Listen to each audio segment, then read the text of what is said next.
ایک دفعہ کا ذکر ہے کہ 3 عورتیں ایک کنویں پہ پانی بھر رہی ہوتی ہیں۔ تھوڑی دیر میں وہاں سے ایک بچہ گزرتا ہے، تو ایک عورت ان میں سے جو کھڑی ہوتی ہے پانی بھر رہی ہوتی ہے بڑے فخر سے بولتی ہے کہ دیکھو میرا بیٹا جا رہا ہے، انگلش میڈیم اسکول میں پڑھتا ہے۔ تھوڑی دیر کے بعد ایک اور بچہ وہاں سے گزرتا ہے، تو دوسری عورت بولتی ہے کہ وہ میرا بیٹا ہے، وہ فلاں مہنگے کالج میں پڑھتا ہے۔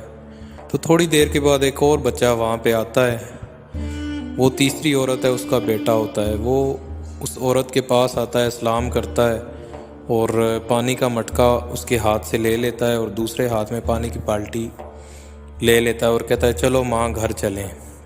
تو وہ تیسری جو عورت ہوتی ہے بڑے فخر سے پھر پہلی جو 2 عورتیں اس کو جلا رہی ہوتی ہیں ان کو بولتی ہے کہ دیکھو میرا بیٹا مدرسے میں پڑھتا ہے۔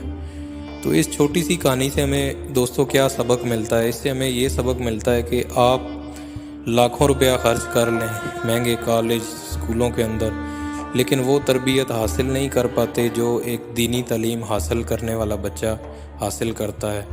تو اس لیے ہمیں چاہیے کہ ہم اپنی دنیاوی تعلیم کے ساتھ ساتھ بچوں کی دینی تربیت جو ہے نا وہ بھی کریں، تاکہ وہ کل بڑھاپے کے اندر ہمارا ساتھ دیں یا ہماری خدمت کریں۔